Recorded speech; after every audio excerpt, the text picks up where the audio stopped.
Oke. Jadi di dalam 2 Petrus 1 ayat 1 sampai ayat 7 ya. Di ayat 1 kalau kita baca di situ dikatakan bahwa ya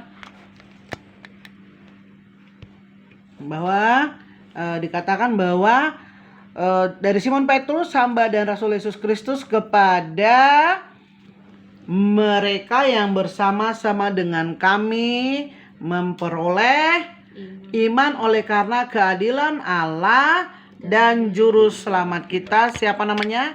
Yesus Kristus. Kasih karunia dan damai sejahtera melimpahi kamu oleh pengenalan akan Allah dan akan Yesus Tuhan kita.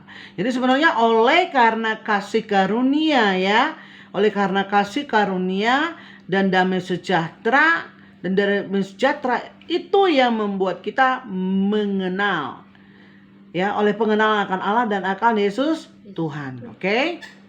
Dan apa katanya? Karena kuasa ilahinya telah menganugerahkan kepada kita segala yang berguna untuk hidup yang saleh oleh pengenalan kita akan Dia yang telah memanggil kita oleh kuasanya yang mulia dan ajaib. Nah, di sini dikatakan berarti kita akan mengalami hidup saleh kalau kita mengenal Tuhan.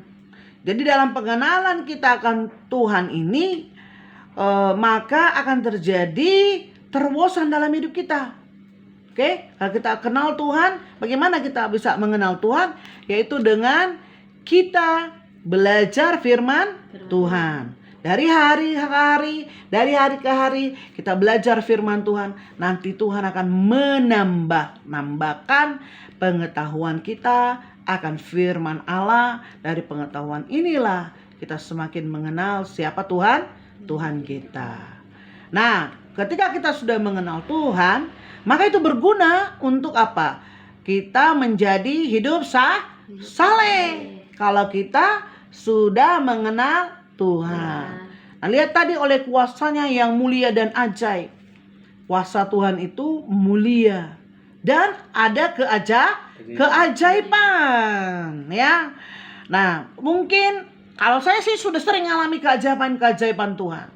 Karena saya pernah mengalami yang hampir mati nggak jadi mati beberapa kali ya.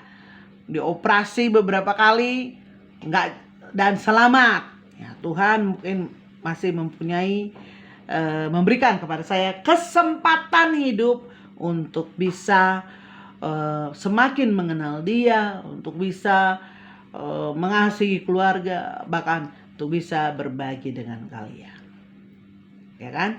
Karena Tuhan kasih kesempatan itulah maka kita bertemu. Oke, bertemu. Bertemu nakku. Jadi ya, dengan jalan itu Ia telah menganugerahkan kepada kita janji-janji yang berharga dan sangat besar. Coba di ayat 4, ayo sama-sama kita baca. Yuk.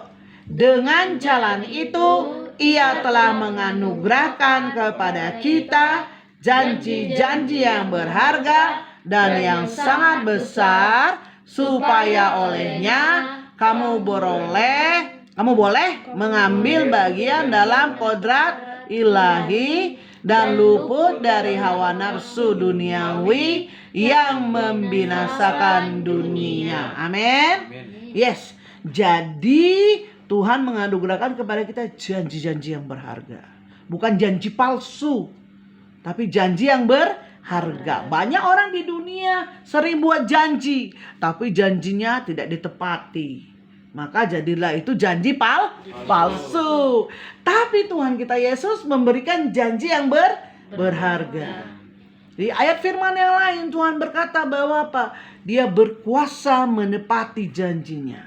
Ini janji Tuhan berharga loh. Bukan janji-janji gombal biasa. Gitu. Janji mau memberikan sesuatu sampai sekarang gak dikasih-kasih gitu ya. Janji mau menolong, taunya gak ditolong. Ya kan? Janji palsu ya. Banyak yang seperti itu. Janji menepati janji dia akan mengajak menikah. Ya, anak-anak itu orang anak-anak muda yang sedang pacaran. Gak taunya diputusin. Nah, itu kan janji palsu. Tapi sama Tuhan kalau sudah berjanji, Dia berkuasa untuk menepatinya. Makanya dikatakan tadi apa? Dia mulia dan ajaib. Dia ajaib loh, makanya dia bisa menjawab, mengerjakan semua janji-janji yang sudah Dia lontarkan kepada kita. Lalu bagaimana kita supaya tahu janji-janjinya? Yaitu dengan membaca firman Tuhan. Contohnya apa janji Tuhan? Kamu bukan menjadi kepala, kata Tuhan ada di firman-Nya, tetapi menjadi kamu bukan menjadi ekor, tetapi menjadi kepala. Iya, sekali lagi, kamu bukan ekor, tetapi kepala. Ya kan? Artinya apa? Kita bukan paling belakang anak-anak Tuhan. Kita bukanlah anak-anak yang menjadi posisi paling belakang. Anak-anak bukan menjadi anak-anak Tuhan, bukan menjadi yang terbelakang. Nah, tapi Tuhan akan menepati janjinya, oke. Namun kita juga harus melatih hidup kita. Kerajinan kita. Kita hari ini harus coba atur hidup kita. Dari pagi sampai malam itu apa yang harus dikerjakan kita atur. Jangan sembrono hidupnya.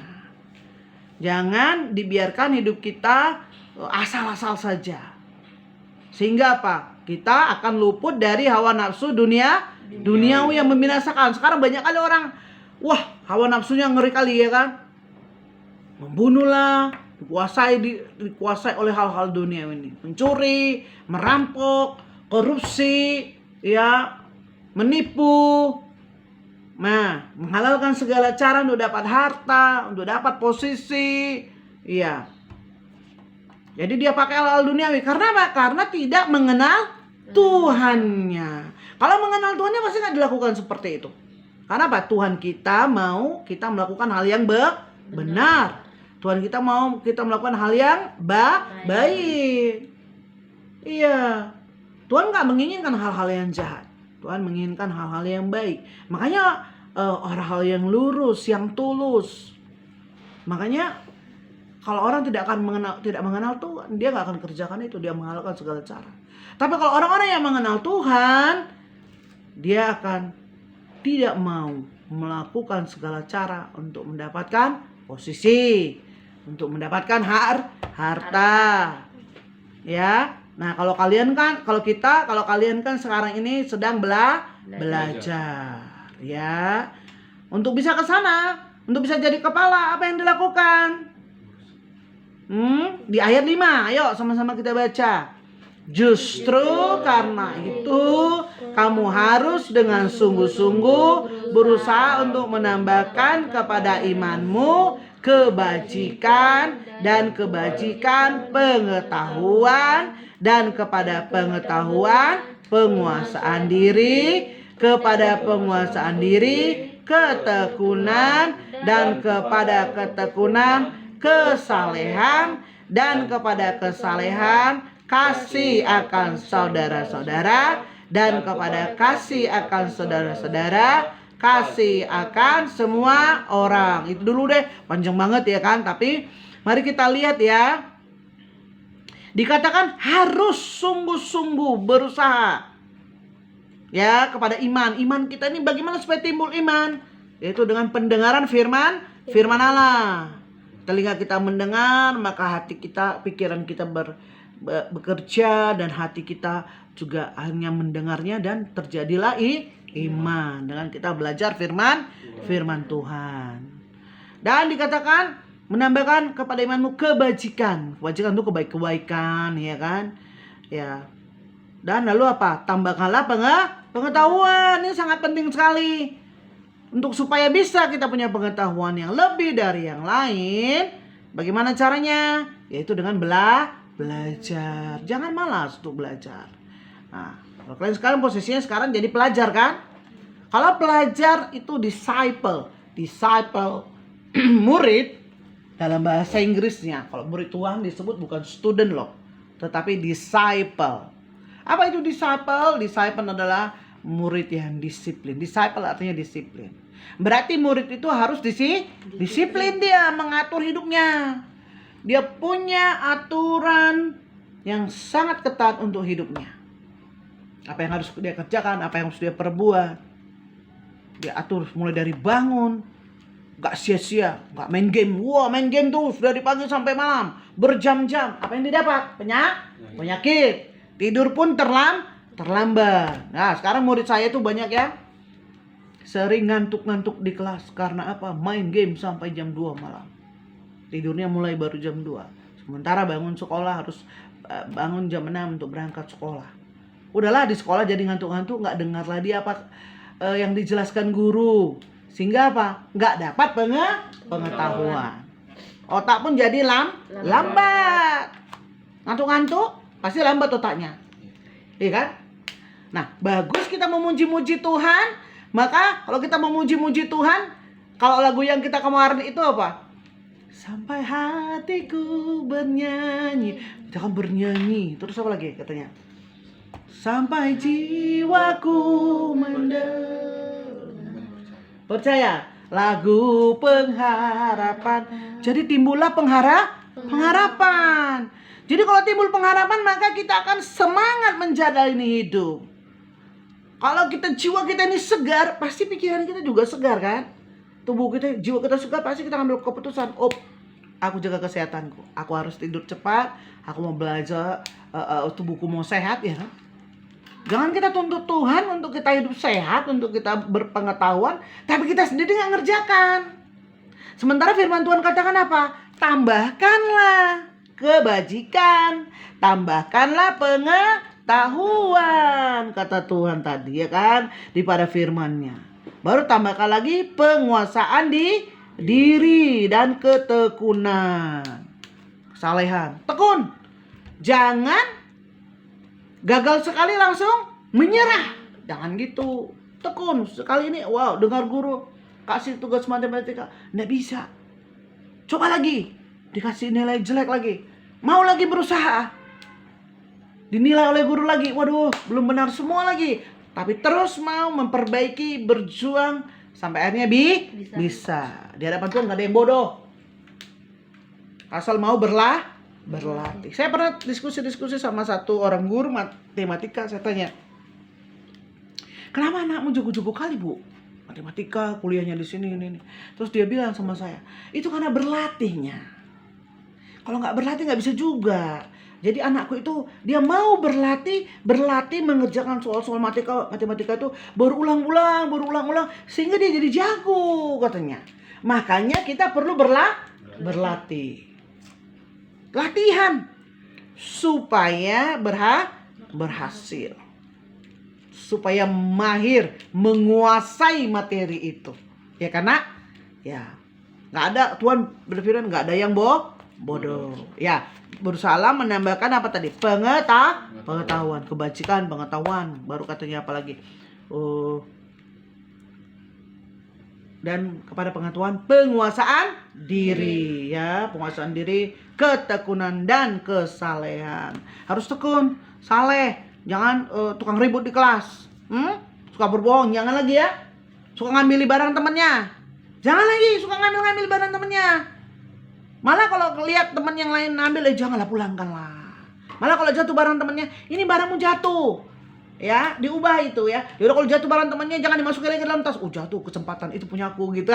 Untuk satu keberuntungan, bukan. Itu punya teman. Kembalikanlah, ya kan? Siapa pernah kayak gitu? Jatuh barangnya dikembalikan sama temennya? Pernah? Gak pernah. Mulai sekarang harus pernah. Kalau pernah punya kawannya dia jatuh, kasih pulang ya. Jangan dikantongi ya. Jangan masukin ke dalam tas.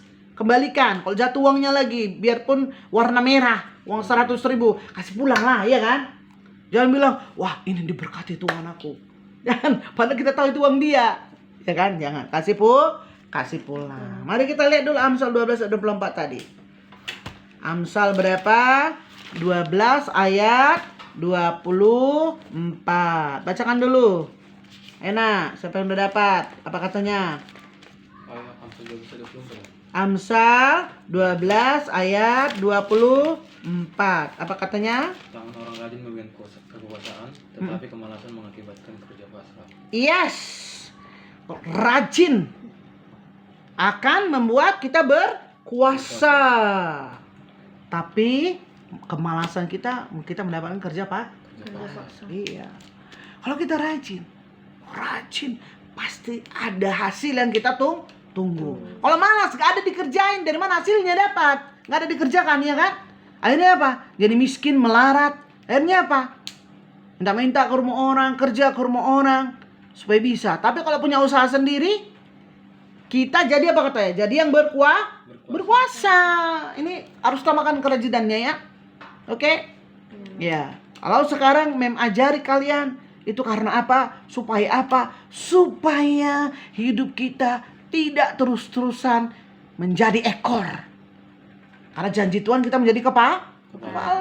Makanya saya ajarin supaya rajin. Jangan jadi ekor terus. Di mana-mana jadi ekor, di mana-mana ya gimana ya, yang terbelakang gitu. Di sekolah juara corok terus. Di keluarga ekonominya paling corok terus. Bukan berarti itu dosa, bukan. Tapi firman Tuhan berkata dia mau kita apa? Kita berhasil. Karena apa? Karena pengenalan akan Tuhan. Pengenalan akan Tuhan. Dia sebenarnya tidak mau anak-anaknya melarat tuh. Dia sebenarnya Tuhan gak mau anak-anaknya menderita. Tapi seringkali orang-orang menyalahkan Tuhan. Karena apa? Padahal karena kemalasannya sendiri. Bukan karena karena Tuhan gitu. Amsal 19 ayat 2 yang terakhir. Ayo Amsal 19 ayat 2. Apa kata firman di situ? Amsal 19 ayat 2. Tanpa pengetahuan kerajinan pun tidak baik. Orang tergesa-gesa akan salah langkah. Yes. Jadi rajin aja pun kalau nggak ada pengetahuannya bisa gagal kan? Asal lah dibuatin, asal lah dipabain di sini, iya kan? Saya mau nanam apalah dia mau nanam kacang panjang, asal dibuatnya aja kacang panjang itu, ya atau mau nanam ubi lah, asal mau nanam ubi harusnya kan ke bawah tunasnya ke atas gitu kan? Nah, jadi tunasnya di atas baru di apakanlah ke bawah tanah, pangkalnya bawahnya itu kan, supaya tumbuh tunas, tumbuhlah daunnya, jadi akarnya bisa hidup ke bawah, ya kan?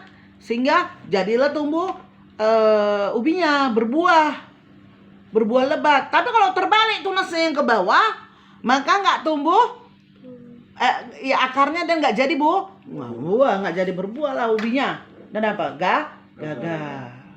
Rajin-rajin aja pun kalau nggak ada pengetahuannya nggak bisa juga. Jadi harus rajin. Tetapi sangat disertai dengan pengetahuan. Ada juga orang yang pintar-pintar tapi juga nggak rajin mengerjakannya, nggak selesai. Ada orang yang cerdas, tapi nggak dikerjain skripsinya. Ya udah nggak selesai juga skripsinya.